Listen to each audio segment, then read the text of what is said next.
Do I regret Miss Coffee? Absolutely not. There is no singular way anybody summons for this character and they regret her. Because this character single-handed... My cat is in my room, I didn't know that. This character single-handedly brought back cryo characters from the dead. Genuinely.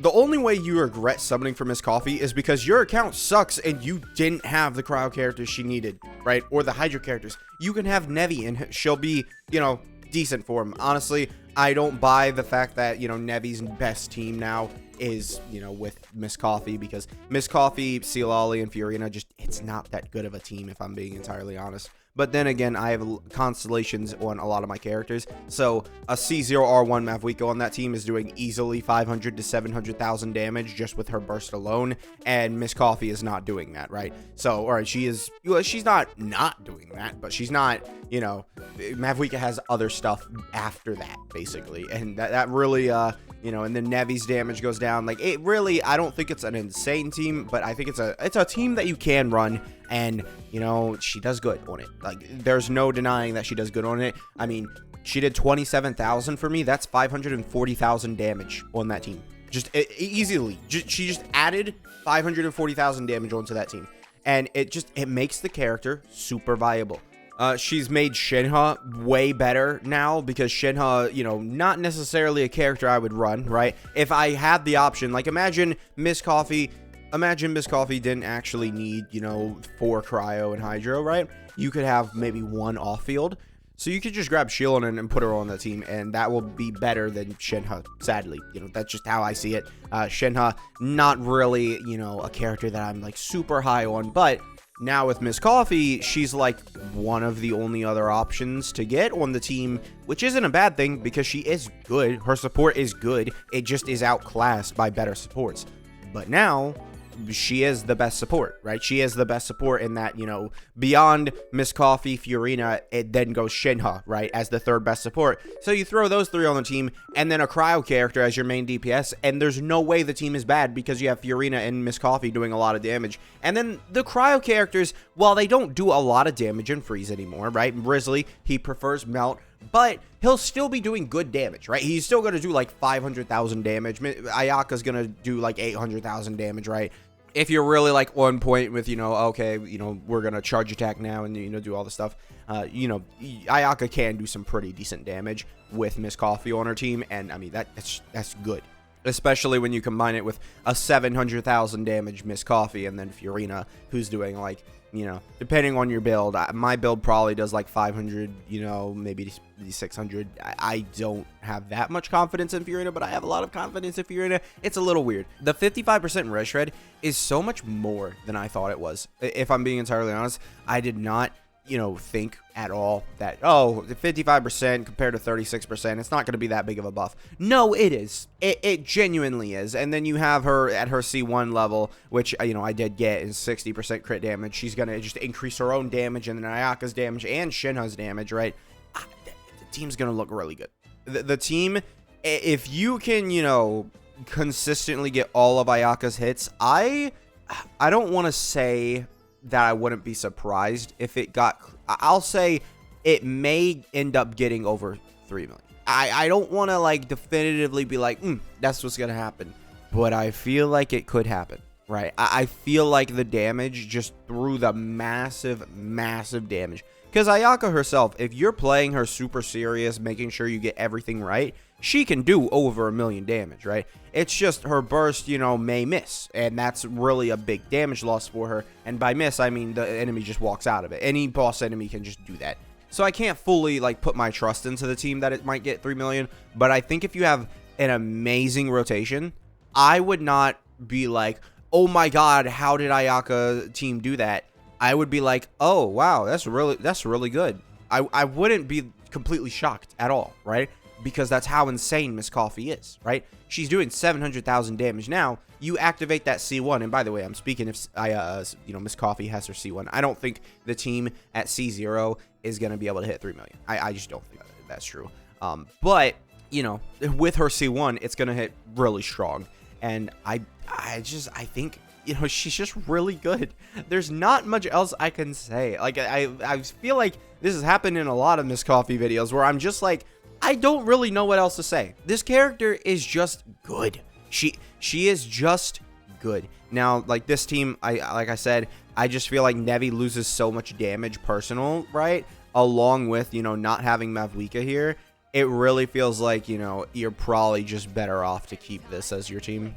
So, yeah, I mean, I'm pretty sure I answered, but yeah, no, I don't regret this character at all. She is phantasmically amazing. There's nothing, like, I try, like, listen, the only flaw I can even see, and I haven't even seen it in game, right? I haven't even seen said flaw in game because Abyss is so single target, but her only flaw that I can see, right? Because, like, let's be honest, this isn't really a flaw, right? It's a condition, but it's not like a, you know, oh, Albedo does, you know, his E-skill and it can get destroyed, right? That's not sort of the same thing, right? This is something you build around, and that's just a part of the character. In terms of a flaw for this character, it's single target. It's single target. She is only single target. She's not, you know, gonna, you know, crazily apply or hit any, you know, new enemies. So when we see AoE chambers, it's not going to be so easy as to, you know, just throw Miss Coffee on, throw Fiorina on, and then, you know, throw whatever cryo DPS you want. It is a very single target heavy team at this point because that's just how it has gone. However, you could do so much damage that it doesn't feel like it's AoE. Let's go ahead, and this will be a good example. Yoimiya. Yoimiya, when she was, you know, initial 2.0 release, this character didn't feel that bad in AoE. She didn't, right? But as time has gone on, as Abyss has gotten more HP, this character feels worse and worse in AoE. She feels almost unrunnable in AoE content because she is only single target. There's no, you know, there's no going back, right? So you just get worse and worse damage in your single target hits, and, you know, that will be a way that this team can age out very quick, right? Because, I mean, let's be honest, this is what Skirk's team is, right? You guys want to sneak peek at Skirk's best team? It's Shinha, Miss Coffee, Fiorina. That's it. I don't expect Dahlia, who is a Hydra character. I mean, it's possible that he could be, you know, super good support for Skirk, but I imagine that, you know, Shinha is still going to be the best option here. So this team can age out very quickly if it is single target. I mean, I say very quickly, but let's be honest, we have not had 3.0 power creep ever again in Genshin. And we did see 4.0 power creep, which was pretty massive, but we also saw a lot of older characters get buffed with that. So it's possible, right? It's not improbable that this team ends up being like, oh my god, you know, in like 7.0 or something. It feels so bad in AoE, right? It's not impossible. However, do I think that it's going to be, you know, super soon? No. I think what we're going to see is simply this team's just going to do so much single target damage that it's not going to really matter if you're in AoE. So yeah, that's kind of where I'm at right now. That's the only flaw at all that I see in Miss Coffee. Other than that, her design is amazing. I love her damage. I love everything else about her. It's just purely, she only does a single target damage, and that's that, right? And I mean, you know, that's good for right now, right? We've been heavy boss chamber phases, right? Let's go ahead and look at Abyss real quick. Actually, we can't look at Abyss because they have non-boss enemies, but they're all like staggered. Basically, in Abyss right now, it's all just like, oh, hey, one enemy, one phase, one enemy, one phase, right? And that's sort of how they're spawning enemies in Abyss right now. And that's, you know, how it's been since the start of Natlan. However, do I expect that to change when we get into, what is it, Node Karai or whatever? Yeah, I do. I genuinely do, because this is the easiest way for us to look at a character and just immediately power creep them, is to change the meta of like, oh, AoE is good, you know, now single target is good. That's what Genshin wants to do because they want you to spend more money onto the game, right? So, you know, they're definitely going to start doing more AoE content. It just, we'll see, we'll cross that bridge when we get to it. But right now, in version 5.6, I think, Miss Coffee is amazing. No, there is no regrets for this character whatsoever. Will she be another Shinha where it's like in a couple updates, right? You know, she drops in 2.4, and then in a couple updates, we see, you know, 3.0, Dendro, oh, Hyper Bloom is just like you know, almost on the level of every single strong DPS character in the game, and now this niche support really isn't that good because, you know, you can just run Ayaka as like a Hyper Bloom team, and it's actually pretty decent. You know, it's a thing that could happen. I don't necessarily think, though, that this is going to be a massive misplay if you guys do get this character. You know, because while I'm saying all this, I'm literally just speculating. Could they, you know, do AoE? Yes, I think it's likely. Will they? We don't know. That's the thing. So it is purely me speculating, and that is how you can take that however you want. But as far as I'm concerned, this character is amazing. I regret nothing, and this is like, I almost want to say she's one of my favorite releases of the 5.0 series updates. I almost want to say that because she's not like, it's not like this character is like, she might be, I won't say one of my favorites because I really like Kanich and all the other 5-star characters, you know, that we've seen. But I think she may be just definitively the best designed character from the 5.0 series. I don't think there is a better designed character. I don't think so. I mean, you could argue maybe Lali and Mavuika, just that, you know, in general encompassing power of like that synergy is really good.